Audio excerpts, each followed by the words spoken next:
We are excited because BT's legendary Barbecue Fridays are back. It's a little louder than usual out here, but this is kind of... we are happy to welcome Chef Ryan Rock from the Atco Blue Flame Kitchen to help us get started in the best way possible. Good morning, everybody. Good morning to you. Good morning. Thanks for having us today. For those who might not know what the Atco Blue Flame Kitchen is or does, can you fill us in? Yeah, we have a learning center downtown, right on 11th Ave, and it's classes. So we have various different styles. Some are just sitting down watching, some are getting dirty, getting in there to do a hands-on class as well. And we do our cookbooks as well that come out twice a year as well. So we're quite busy down there.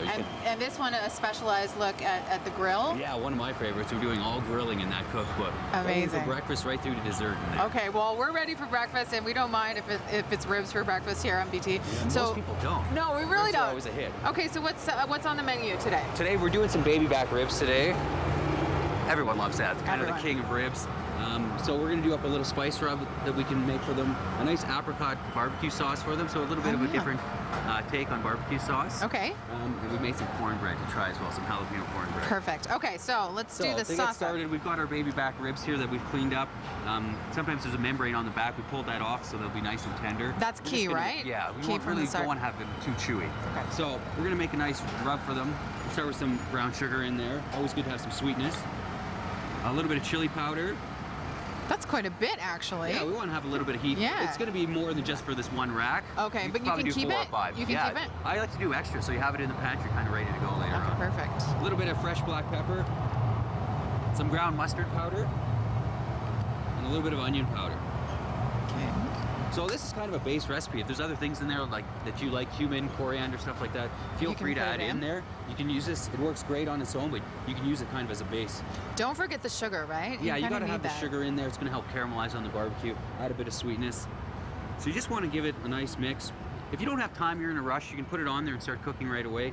Give it a sprinkle of salt. You can leave them in the fridge overnight with the rub on them. Does that help? Yeah, really soak in overnight and make it extra flavorful. So if you're going to do it overnight, I would hold off on the salt. You don't want to draw out moisture in advance. Great advice. So you just have to do that, and then you're just going to give it a good sprinkling. Top of your ribs, really kind of press it in there as well. So when you say a rub, I mean, should you be rubbing or sprinkling and pressing is enough? Kind of both, I guess. Whatever you want to do. Some people don't like getting in there too much with their hands, so you can always use your spatula and just kind of press it down. Do it on both sides. Like I said, if you can do it overnight, great. If not, they're still going to be good like this. So then when you're ready to get them onto the barbecue, we just get them in a piece of tin foil. Just lay it out, wrap it up tightly, and then put on your barbecue on low heat. By having it in there, it's going to steam a little bit and get really nice and tender in there. You only need the barbecue probably 250 degrees, though. Do a nice low heat on it. For how long? Probably 2 to 2.5 hours. Okay. So low and slow, is that the key? Exactly. They're going to be nice and tender without falling apart. Is there any point where you're going to turn up the heat? Or when we finish them off later. Okay, so let's take a look inside the barbecue. We've got some in here. Oh, yes, we do. I've got them on the top rack right now. They got some nice color on them. And then we can start kind of glazing them with our sauce. You can see they're already falling apart. They are nice and tender. So you want them falling apart, but they shouldn't be kind of really falling right off the bone. They should still have some nice texture to them. So I like to give them some higher heat, get them grilled kind of crispy, and then the sugar that's in your barbecue sauce can burn fairly easily. So you want to get that on there, but you don't want to have the heat too high. So I've got the barbecue on low heat right now, and again, just letting this go nice and slow. Depends on your barbecue. You want this probably around 350 degrees. Okay, so up another 100. That looks so good. And the apricot, we use apricot jam in the barbecue sauce.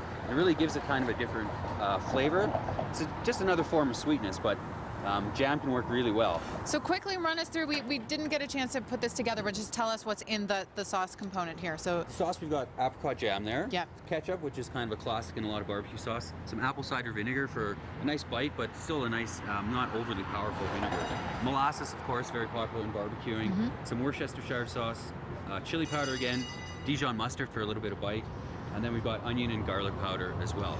And really, you just have to put them in your pot, get them nice and hot, give them a good stir, let them bring it up to a boil and let it simmer for 15-20 minutes. It'll reduce and get nice and sticky. Okay, we're gonna plate this up along with the cornbread coming up after the break. Andy will show that off. Chef Ryan Rock from Atco Blue Flame Kitchen. Make sure to pick up from the grill right now. It is available.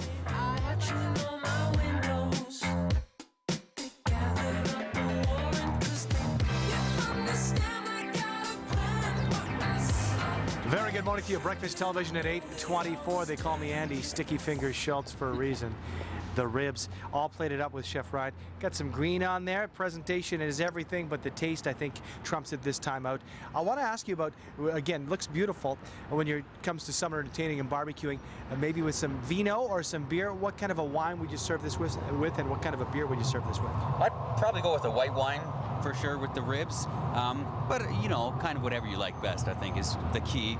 And beer, I think a nice dark beer kind of goes well because the ribs are nice and sweet, so the dark beer can kind of really play off that a little bit. And in our cornbread, we've got some jalapeno in there, so dark beer with a little bit of spice can be nice as well. Stand up to it. Where do we get the book one last time here? From the grill, Atco Blue Flame Kitchen. You want to get this just in time for the season? Yeah, any information and our cookbook you can get at our website, atcoblueflamekitchen.com. You can also find them at Calgary Safeway and Co-op stores as well. Chapters Indigo as well. Outstanding. Thank you, Chef Ryan.